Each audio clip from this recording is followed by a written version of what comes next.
The printer gave me 5 pages that night. They slid one by one into the basement tray, warm and limp, although the printer had no cable running to the wall. The paper smelled worse than usual. Wet plaster, burned hair, and something sweet underneath, like meat beginning to turn. The black symbols were already moving. They never moved quickly. A line would bend when I blinked. A small circle would close, then appear somewhere else.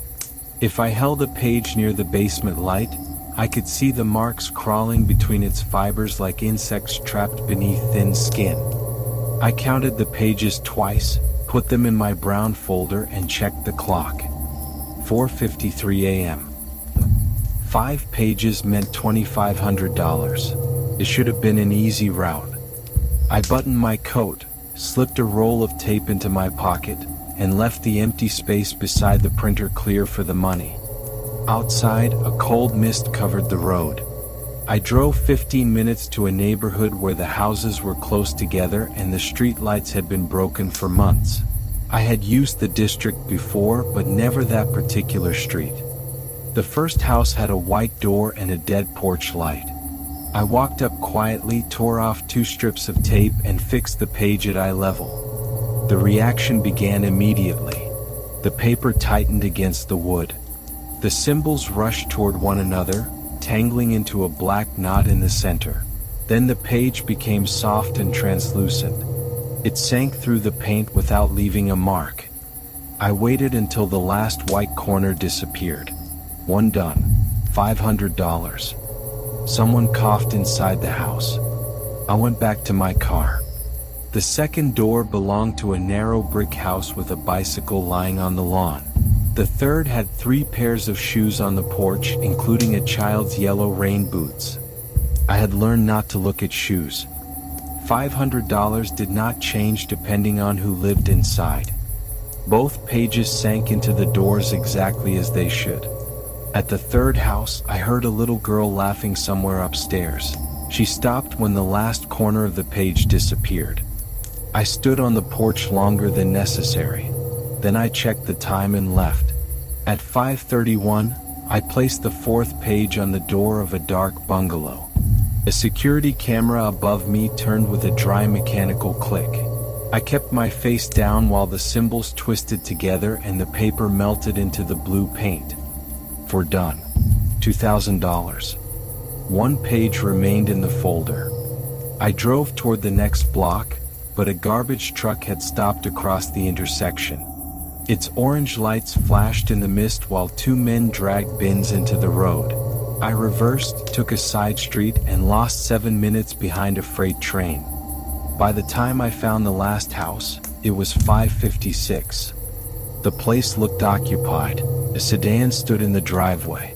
Curtains covered the windows, and a weak light glowed in an upstairs room. I ran to the porch with the folder under my arm. The last page felt colder than the others. I taped it to the green door and waited. Nothing happened. The symbols continued their slow, useless movement. The paper did not tighten. It did not become translucent. Its corners lifted whenever the wind passed through the porch. I pressed both palms against it. Come on. The page remained ordinary paper. I looked through the narrow window beside the door. There was furniture inside, but every surface was covered with dust. The upstairs light was only a street lamp reflected in the glass. The sedan in the driveway had dead leaves packed beneath its tires. The house was empty.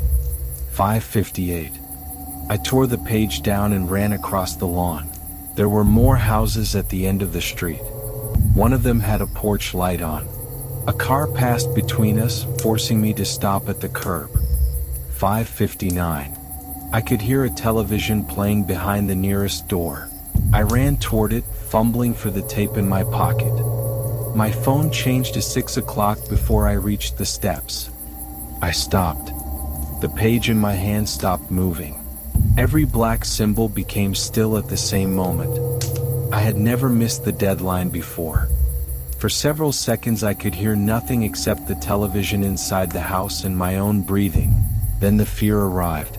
It came so suddenly that my stomach clenched and a sour taste filled my mouth. I could not take the page back to the basement.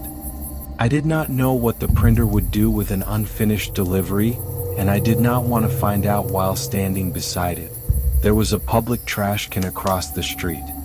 I crumpled the page into a tight ball, shoved it through the metal opening, and walked away without looking back. Something brushed my coat. The page was hanging from my right hand. It had unfolded itself.